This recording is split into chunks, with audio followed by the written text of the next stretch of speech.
From JBS Studios in Greater New York, this is the JBS News Update with Teisha Bader. I'm Teisha Bader with the JBS News Update for Tuesday, October the 10th, 2017.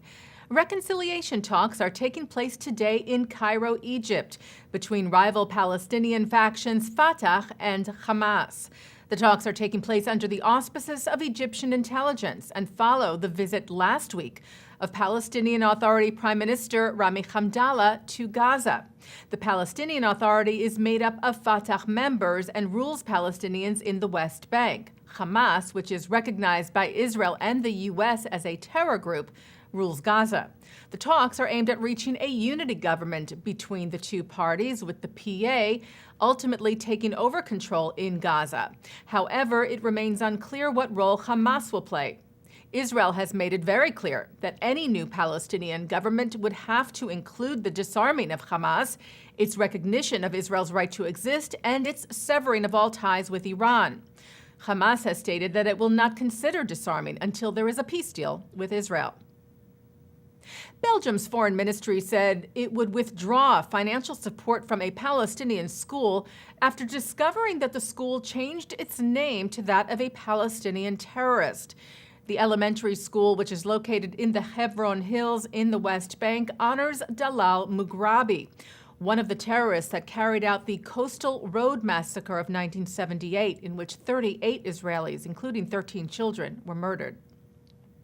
The Belgian Foreign Ministry apparently only found out about the name change, which happened back in 2014, recently, and released a statement today saying that the Belgian government unequivocally condemns the glorification of terrorist attacks.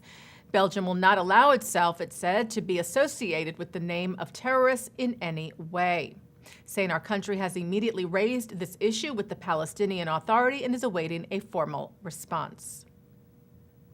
A sukkah at Kansas State University was destroyed on Friday night in what is believed to be a deliberate anti-Semitic attack.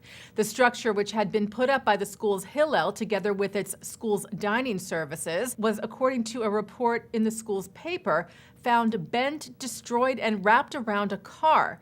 K-State President Richard Myers released a statement yesterday saying the Sukkah was shamefully vandalized. Myers said there is no place in our community for hateful criminal reactions to religious expression. The Sukkah was rebuilt, and the school is hosting a Sukkot solidarity dinner tomorrow night. Turning now to some sports news, 20-year-old Israeli gymnast Artem Dolgopyat took home the silver medal in an international competition this weekend. Dolgopyat finished second in artistic gymnastics at the World Gymnastics Championships taking place in Montreal, Canada, making him the second Israeli to stand at the podium and receive the honor at the global competition. And 3 Israeli judokas took home the gold this weekend in Uzbekistan at the International Judo Federation's 2017 Grand Prix held in Tashkent. Among the winners, Ori Sasson, who last year won a bronze at the Olympic Games in Rio.